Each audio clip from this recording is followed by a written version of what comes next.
एक महिला का काम करना, परिवार को भी संभालना होता है, बच्चों को भी संभालना होता है, उसके बाद अपने काम पे फोकस करना पड़ता है।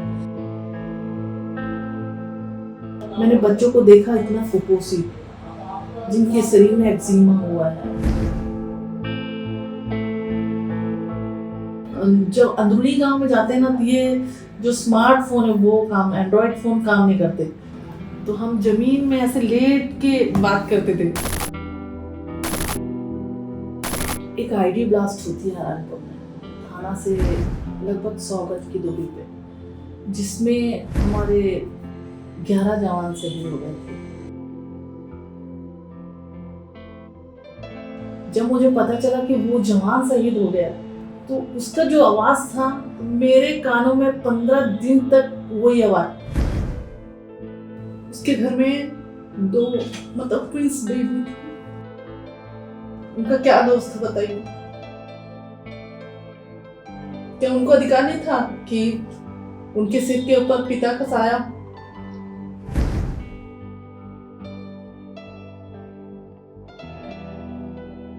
मुझे ऐसा लगता है कि मैं पुलिस डिपार्टमेंट ज्वाइन क्यों ना, तो मुझे भी मेरे मरने के बाद तिरंगा नसीब है।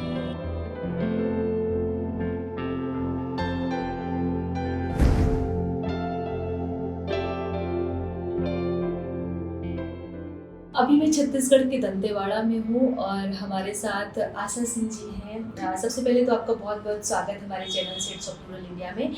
आशा जी शहीद सेल की सहायक उप निरीक्षक हैं। ये महिला सेल भी देखती हैं और शिकायत सेल भी देखती हैं। छत्तीसगढ़, जैसा कि आप जानते हैं कि जो बस्तर का पूरा इलाका है वो नक्सल प्रभावित क्षेत्र है, इसके लिए जाना जाता है। तो यहाँ पे पुलिस डिपार्टमेंट में महिलाओं के लिए काम करना कितना मुश्किल और चुनौतीपूर्ण है, हम थोड़ा आपसे समझते हैं। तो आशा जी, आपका बहुत बहुत स्वागत है हमारे channel sets of rural India में। धन्यवाद नीतू मैम। मैं एज ए कांस्टेबल 1998 में अपॉइंट हुई थी। जैसा हमें दूर से दिखता है बस्तर, क्या वैसा ही बस्तर है या क्या चुनौतियाँ हैं, किस तरह की घटनाएं होती हैं, थोड़ा सा आप बता पाए? देखिए, चुनौती तो हर जगह है, लेकिन हमारे बस्तर जिला को जैसा हवा बना के रखे वैसा नहीं है। हमारा बस्तर बहुत सुंदर है, लेकिन कुछ जो हमारे अपने लोग ही हैं, वो मुख्य धारा से जो हट गए हैं, जिनका ब्रेन वॉश कर दिया गया है, जिसके कारण वो भटक गए हैं, तो वो लोग के कारण ही ये सब घटनाएं घट रही हैं। और हम चाहते हैं कि जल्दी ही वो मुख्य धारा में जुड़े, और जैसे बाकी लोगों ने अपना मुख्य धारा में जुड़ के अपना अच्छा जीवन जी रहे हैं, वो अपनी शुरुआत कर सकते हैं। मेरी नाइट ड्यूटी चल रही थी और मैं प्रत्येक घंटे मेला कंट्रोल कॉलिंग जोगा मोबाइल होती थी, तो उधर से रिप्लाई आता था जोगा सोडी का कि मैडम ऑल ओके है। फिर उसके बाद ऐसे चलता रहा जब तक हमारी ड्यूटी थी तब तक। 2-3 बार मैंने कॉल किया, मेला कंट्रोल कॉलिंग जोगा मोबाइल, खैरियत है आशा मैडम, ऐसा करके बोलते थे। उसके बाद ये चला, मेरा ड्यूटी कंप्लीट हुई। अचानक से अप्रैल 26 का वो मंजर मेरे को याद आता है कि एक आईडी ब्लास्ट हुई थी नारायणपुर में, थाना से लगभग 100 गज की दूरी पे, जिसमें हमारे 11 जवान शहीद हो गए थे। 11 जवान शहीद हो गए थे। इसमें वो बंदा था जिसने मुझे मेरा जो रिपोर्ट था वो लिया था मैंने, जिसकी जब मुझे पता चला कि वो जवान शहीद हो गया, हेड कांस्टेबल जोगा सोडी, तो उसका जो आवाज़ था मेरे कानों में 15 दिन तक वही आवाज़, आशा मैडम ओके है, आशा मैडम ओके, खैरियत है यहाँ पे। ये सब चीज़ें ना, सोचिए जो बंदा आपके साथ आज ड्यूटी कर रहा है, फिर आपको कल पता चलता है कि वो बंदा है, तो आप कैसा फील करेंगे? जोगा तो चले गया, उसके घर में 2 ट्विंस बेबी थी, जो 4-4 महीने के बच्चे। उनका क्या दोस्त था बताइए? क्या उनको अधिकार नहीं था कि उनके सिर के ऊपर पिता का साया?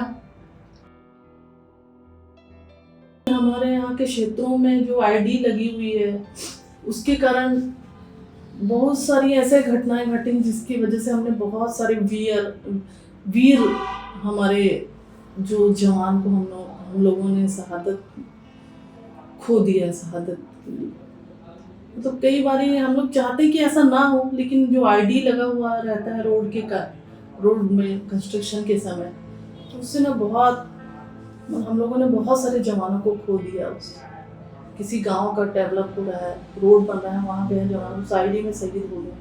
अभी मेरे जिला बल के 201 लोग शहीद हो चुके हैं। थोड़ा अंदरूनी इलाकों में जाने का अनुभव बताइए। जब आप ड्यूटी पे जाते हैं वो इलाके कैसे हैं, वहाँ का जीवन कैसा है? हम सीलगेर गए थे, आईजी सर ने हमें हेलीकॉप्टर से भेजा था वहाँ पे। तो वहाँ पे नेटवर्क नहीं रहता और आईडी का खतरा अलग है।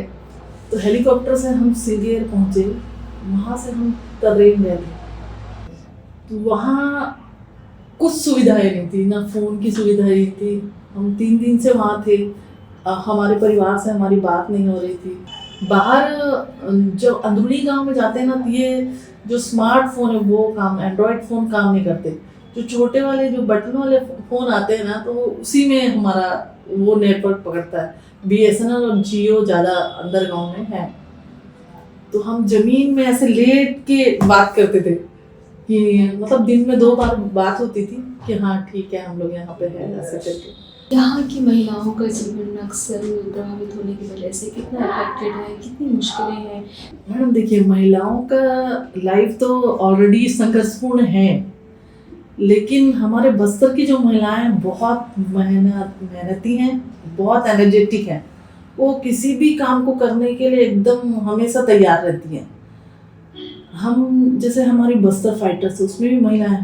पहले क्या होता था, जैसे महिलाएं नहीं होती थी, पुरुष जाते थे गश्त के लिए, हमारे जवान जाते थे। तो कई बार आरोप प्रत्यारोप का दौर लगा है कि महिलाओं से फोर्स मिसबिहेव करती है। इस मिसबिहेव वाली जो टॉपिक को खारिज करने के लिए हमारे डिपार्टमेंट में महिलाओं ने पार्टिसिपेट किया, जिसमें बस्तर फाइटर, दंतेश्वरी फाइटर्स को शामिल किया गया। अब वो गश्त जाती हैं। तो महिलाओं का, आप एक महिलाएं हैं, आप जानते हैं महिलाओं का जो लाइफ रहता है बहुत कठिन रहता है। लेकिन रात भर जंगल में चलना, वहाँ का एटमॉस्फेयर में सर्वाइव करना, वो बहुत कठिन है। लेकिन फिर भी वो चीज़ों को सर्वाइव करके सफलता हासिल की है महिलाएं। डर तो बहुत बार लगा होगा इस तरह से काम करते हुए, अंदरूनी इलाकों में जब जाते हैं। कभी ऐसा लगा कि नहीं, छोड़ देना है, नौकरी नहीं करना है? कभी ऐसा ख्याल आया क्या? मैम मेरे को ऐसा ख्याल तो नहीं आया, लेकिन हाँ मुझे ऐसा लगता है कि मैं पुलिस डिपार्टमेंट ज्वाइन क्यों ना, तो मुझे भी मेरे मरने के बाद तिरंगा नसीब हो। क्योंकि वो जो तिरंगा वाला जो कफन है मैम, वो मतलब मैं जब जन्म ली महिला लेके और पुलिस डिपार्टमेंट में, तो मैं चाहती हूँ कि मरने के बाद भी जो तिरंगा मेरे साथ रहे। और डर तो नहीं लगता मैम, बिल्कुल। यदि डरना रहता तो मैं पुलिस फोर्स ज्वाइन भी नहीं करती। और अभी जितने आईडी ब्लास्ट हो रहे हैं, इसको रोकने के लिए भी आपकी तरह से बहुत तरह की कोशिशें की जा रही होंगी। हमारे जवान 4 व्हीलर्स वगैरह में जाते थे, जिसकी वजह से आईडी विस्फोट में इतने सारे जवान थे। अब उसके लिए अब बाइक शुरू किया गया है, तो बाइक में जाते हैं तो इससे इस तरह की घटनाएं कम होती हैं। तो क्या जगह जगह बस्तर में आईडी लगी हुई है पहले से, जो कभी ब्लास्ट हो सकती हैं? क्या उसका कैसे? मुझे ऐसा लगता है मैम, देखिए क्या होता है कि जैसे मैंने सुना जो आपका कुट्टू अम्बेली में आईडी ब्लास्ट हुआ था, वो 10 साल पहले का आईडी लगाया था 70 किलो का एक्सप्लोसिव। तो मुझे ऐसा लगता है कि हाँ शायद कंस्ट्रक्शन के समय ये ट्रांसप्लांट कर दिया जाता है, और उनको जब उपयोग करना रहता है तो यूज़ करते हैं। आपकी गीदम में भी पोस्टिंग रही है? हाँ जी, गीदम में तो बहुत बड़ा आईडी ब्लास्ट हुआ था। मेरे जाने 2003 में आईडी ब्लास्ट हुआ था, जब मैं लाइन में मेरी पोस्टिंग थी तब।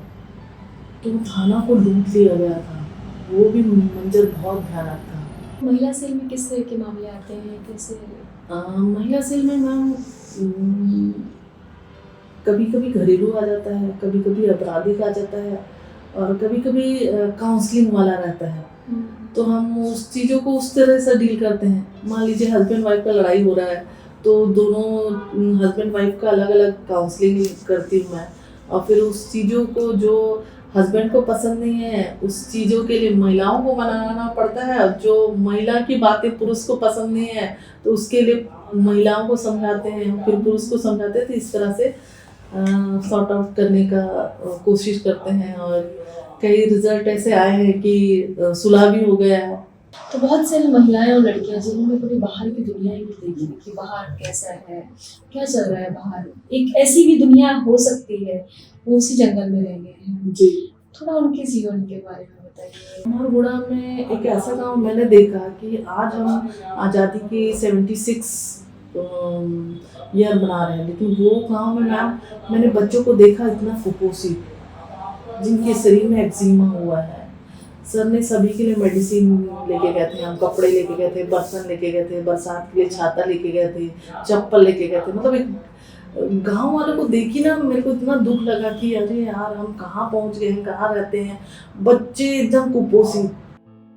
क्या उस गांव में कैंप का होना जरूरी है? अगर कैंप नहीं होगा तो विकास नहीं होगा। हाँ मैम, जब तक पुलिस प्रशासन और पुलिस दोनों मिलके काम करेंगे ना तो ये पॉसिबल है। कैंप धीरे धीरे सेटल होते जा रहे हैं तो गांव का विकास पॉसिबल होते जा रहा है। मान लीजिए रोड ही नहीं बनी है तो वहाँ पे डॉक्टर कैसे, हॉस्पिटल कैसे बनेगा? जंगल में कितना कितना पैदल चलना होता होगा, कितना पहाड़ चढ़ना होता होगा? मैडम 70 किलोमीटर पहाड़, और पहाड़ आपके हिसाब से नहीं रहते, पहाड़ स्ट्रेट रहते हैं।